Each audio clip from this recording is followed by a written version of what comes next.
Teraz si ukážeme, ako si môžete nejako upriamiť pozornosť na text, čo chcete odprezentovať. Pôjdeme vľavo na lište do aplikácií a tam si vyberieme položku GIFy.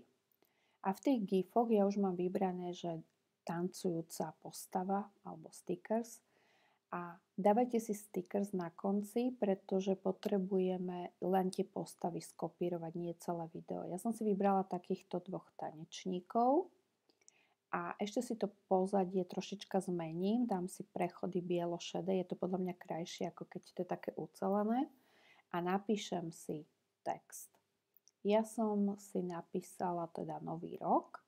Vy si samozrejme, že môžete ten text dať k vašim dizajnom.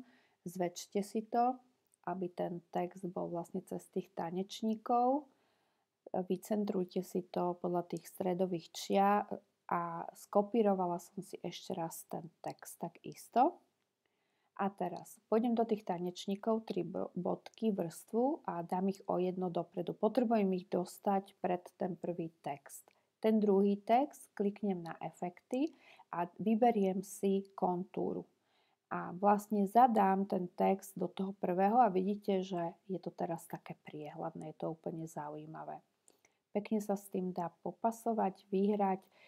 Lepšie bude, keď to zmením ešte na inú farbu, pretože sa mi to zdá veľmi tmavé tým, že sú natmavo oblečení. Čiže zmením si to na takú farbu, takú zlatú alebo zlatohnedú a bude to o mnoho lepšie vidieť. Aj tu ten zadný text zmením a len to prisuniem. A vyzerá to o mnoho lepšie. A môžem si ešte nakopírovať tých tanečníkov ešte raz. Si ich poposúvam.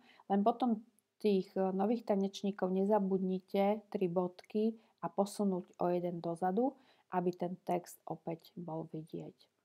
Tak prajem pekné tvorenie a vidíme sa zase pri ďalšom.